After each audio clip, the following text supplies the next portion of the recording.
Laura était la meilleure petite amie que j'ai jamais eue et notre relation était parfaite. Je vais quand même le dire. Au moins, pour le temps où nous étions ensemble, c'était parfait. Nous ne pouvions pas nous lâcher la main et la phase de lune de miel semblait durer des mois. J'étais profondément amoureux d'elle et je voulais passer chaque seconde de mes journées avec elle. Nous étions assis ensemble dans la baignoire quand je lui ai dit ça. Ce n'est peut-être pas l'endroit le plus romantique, pourriez-vous penser, mais quelque chose à propos de l'eau a vraiment fait ça pour Laura et moi. Sa peau douce et humide, les doux bruits d'éclaboussure de l'eau tiède, le motif et l'odeur de ses cheveux mousseux sur ses épaules, je me sentais presque étourdi d'amour et de désir pour elle et je l'ai simplement laissé échapper. Elle rigola et m'aspergea l'eau du bain douce et mousseuse. Eh bien, c'est votre annonce pour la Saint-Valentin? Parce que j'avais prévu une petite surprise pour nous aussi. J'ai ri avec enthousiasme, lui et éclaboussé de l'eau, aimant la façon dont ses cheveux bougeaient sur sa peau. Qu'est-ce qu'il y a bébé? Elle m'a souri gentiment et j'ai dit, c'est une surprise. Mais je suis contente que tu m'aies dit que tu m'aimais, ça rendra la surprise encore meilleure. Elle a glissé ses mains délicates sur moi, et j'ai été tellement submergé par sa beauté et mon amour que je n'ai pas remarqué alors qu'elle ne m'a jamais répondu. J'y pense beaucoup ces jours-ci. Février est trop froid pour nager dans notre ville, et j'ai été surpris lorsqu'elle a déclaré que nous allions à la plage pour la surprise de la Saint-Valentin.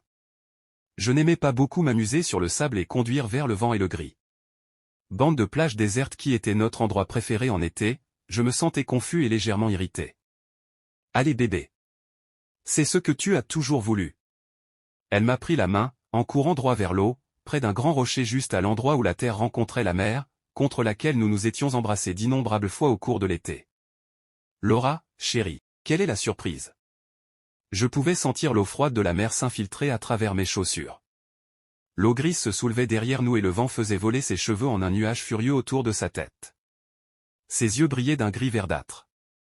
C'est ce que tu as toujours voulu, n'est-ce pas? Elle enlevait son pull, laissant tomber ses vêtements sur le sable où ils furent immédiatement trempés par les vagues déferlantes. Laura, je suis gelée, qu'est-ce que tu fais? J'étais tellement confus et j'avais un peu peur.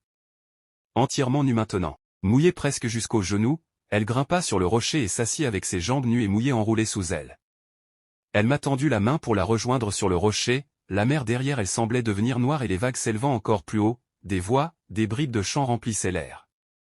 J'ai levé les yeux vers son visage, d'une pâleur argentée de la couleur du ciel d'hiver, strié de cheveux noirs et brillants. Elle ouvrit la bouche et se joignit au chant et je jure que je n'ai vu aucune jambe mais une énorme queue de poisson vert argenté enroulée sous elle, à moitié recouverte par l'eau transparente. Je jure que j'ai vu une queue. Viens mon amour, elle attira ses longs bras vers moi. Je n'ai ressenti que de la peur, m'éloigner de la mer, de Laura et de la noirceur de l'eau derrière elle. Laura a vu la peur et le rejet sur mon visage, son chant s'est transformé en un hurlement de fureur. Une masse de vagues en forme de tentacules s'est élevée de la mer Noire et s'est écrasée, créant des vagues plus grandes dirigées directement vers moi. Je me suis retourné et j'ai couru aussi vite que possible, mes vêtements trempés par le terrible jet froid. Glissant et glissant sur le sable mouillé, j'ai atteint la voiture et me suis jeté dedans. Je n'ai pas regardé en arrière, car j'étais sûr de voir les tentacules glisser derrière moi. Quand j'ai regardé la plage par la vitre arrière, elle semblait vide, l'océan de février gris et agité, les rochers noirs et immobiles. Je n'ai plus jamais revu ni entendu parler de Laura. Elle me manque tellement.